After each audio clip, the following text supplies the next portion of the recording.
Welcome back. The dramatic conclusion to The Bachelor aired last night. Thank goodness. Zach is the guy. He was down to Gabby and Kaity. And if the fantasy suites were any indication, the finale was bound to get a little messy. So let's start with this. Here's Jesse Palmer setting the scene. Bachelor Nation, welcome back. Well, it's already been a dramatic night, and trust me, it's now about to get a whole lot more dramatic. So the big question now, how will Zach's love story end?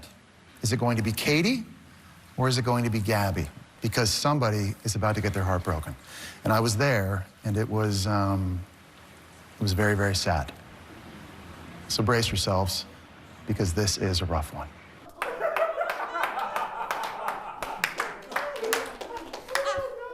I can't defend that. I wish I couldn't see that. You know what I mean? I wish I...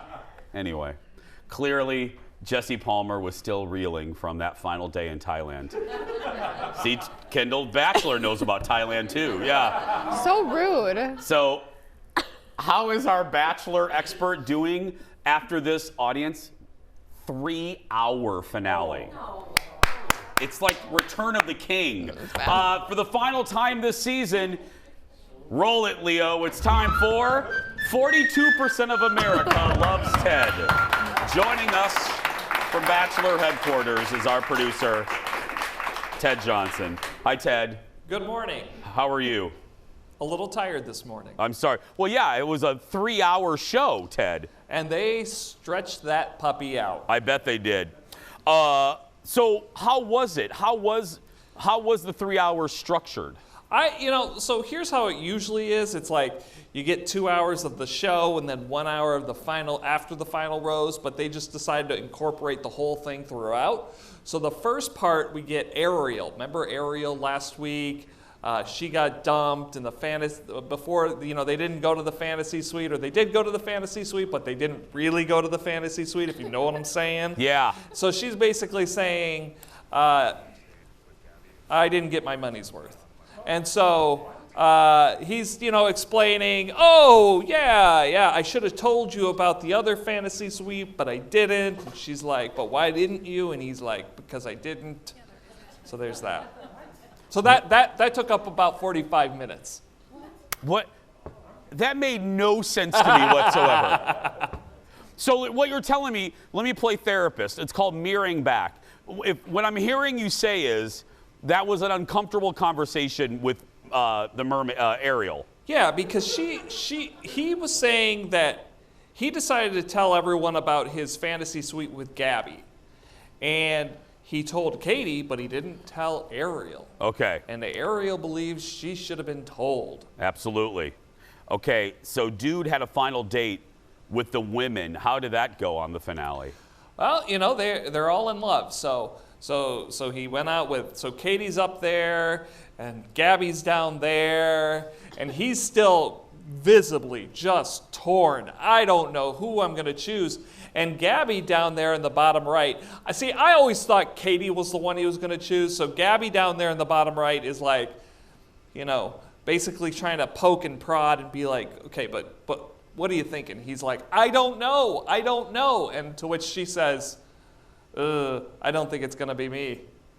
Oh, really? Yeah, she sort of had this feeling like if he knew it was going to be her, she would have gotten a better vibe, and then she didn't get that vibe back. So okay, that was her thought. Let's get to the part we've been waiting for, the very end, the proposals. Who got out of the limo first? Gabby. It was very sad. Gabby got out of the limo, and she was walking down this path, which, by the way, they built like a half-mile-long path for her to weave her way through to get to this pedestal. And the whole time she's saying, it's not me, it's not me, it's not me. I've never seen so much doubt from one contestant since ever. But here's how he dumped her. Go ahead. Knowing you, falling in love with you has made me a better man.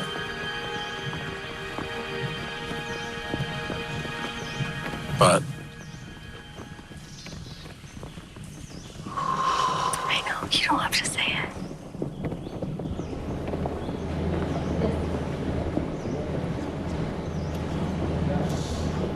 I know. You don't have to say it. As much as I've been falling in love with you, I don't want to hear it. Abby, I'm sorry. You deserve a man that picks you first every day. Stop. And I'm sorry. Can you stop?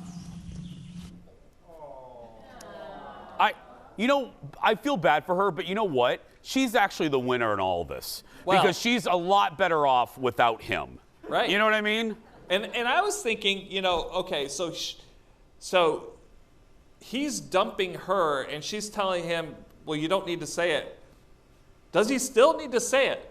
Yes, he does. Because he was like going on and saying it. And she's like, stop, stop, stop. And I'm like, no, you still have to say it. You still have to let her down. You know how TV works. ABC needs him to say it. Yep. Yeah.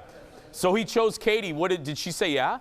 Kaity said yes, and it was a big yes. It was such a big yes that we can't show it to you because my recording ran out because the broadcast was so long. But they did fly them overnight to GMA, and there they are in New York. It's her first time in New York.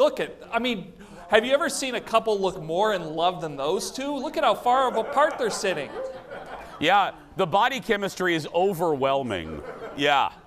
And so Lara Spencer, Jeff's favorite, obviously, she asks them, what's their plans? When are they getting married? And Kaity was like, oh, slow down. Yeah, just like we're going to figure things out here. Okay. Let's translate that. They'll be broken up by the 4th of July. Yes. Yes.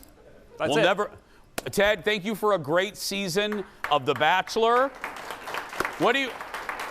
I know we got to go, but what are you going to do now, Ted? You're done with this assignment. What are you going to do? Well, we're going to have up on the blog, we're going to have a full recap of the new season of Love is Blind. And then we've got Hot Mom Manor. Ted Johnson, everybody. Thank you. Why did I ask him? I don't know. I don't know. Did you like it really quick? Did you like the finale? Yeah, I didn't stay for the whole thing because I fell asleep. And he didn't talk about this, but if you watch the show, their audio dropped for like 3 minutes. So everybody and their mother is going, is there something wrong with my TV? Oh. ABC like dropped a bomb. That's y'all. fun, though. I love that. Oh, I know. Yeah. It was fun. Proof that it's live. Next